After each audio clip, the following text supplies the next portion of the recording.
For all the latest community news and events. 103.2 Preston FM. Your community, your radio.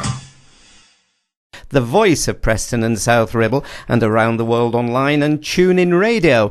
Now, did you also know that online there is a children's magazine, and it's there to inspire, educate and entertain, and it's called Jump Magazine? And to tell me more about this is Lynn Schreiber. So Lynn, a very good morning.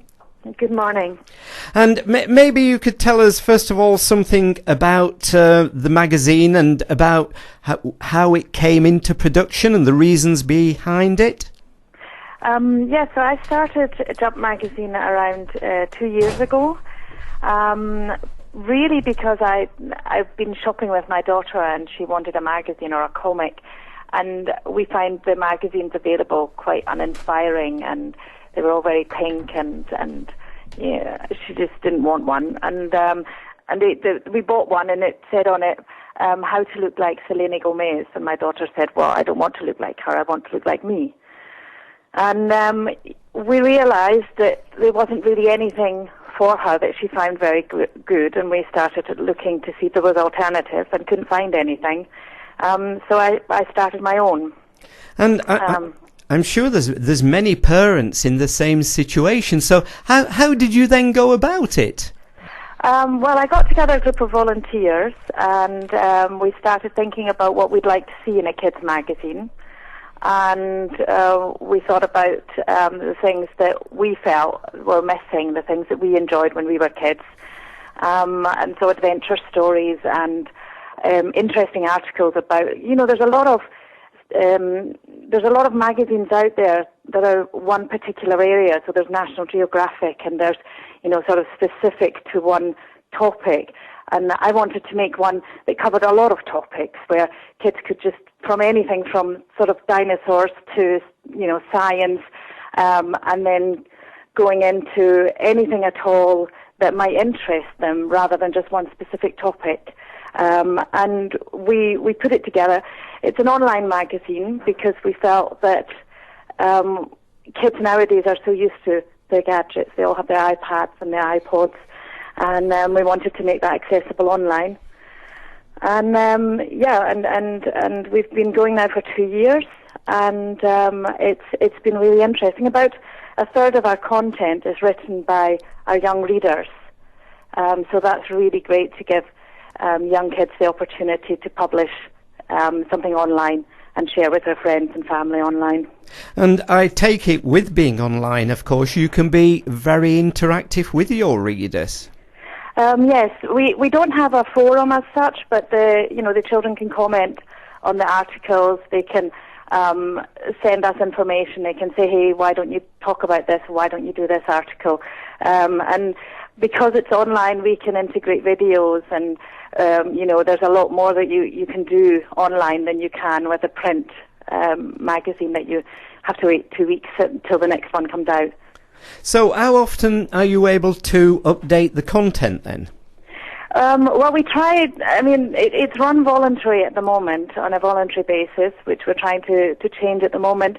So it's really, I pretty much rely on when a volunteer has something available. Otherwise, I write it myself.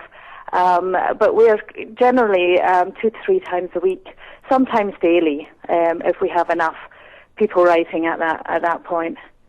And I was having a look. In fact, there's some very interesting features online. I was looking this morning. One of them I was looking at is sounds that your parents will recognise but you won't, yeah. which I found very interesting. There's a photograph of an old phone, which is in an antique shop, and to me, I just remember the phones as though it was yesterday. But to many young people who are looking at the magazine, of course, it's a total different world, isn't it?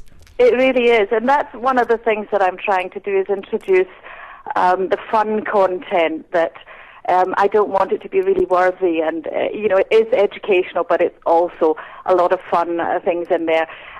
Things like that where, kids nowadays, there's these sounds that are part of my childhood and lots of people's childhood, like, the sound of an old telephone clicking, or you remember that sound when you used to dial up to the internet and it used to make all these squeaky sounds that kids nowadays won't recognise, but anyone my age would go, oh yes, I'll remember that. And, and to say to kids, do you know that when we were, when we first got the internet, you had to actually, there was somebody who was on the internet, and if you wanted to make a phone call, you had to say, hey, get off the internet, I want to make a phone call. And kids nowadays are so used to the whole house is connected. My daughter's upstairs and she'll send me an email from upstairs to downstairs, and it's so, and it's so amazing for them to think of a time where that just wasn't available, So I think that's interesting to do fun things like that too.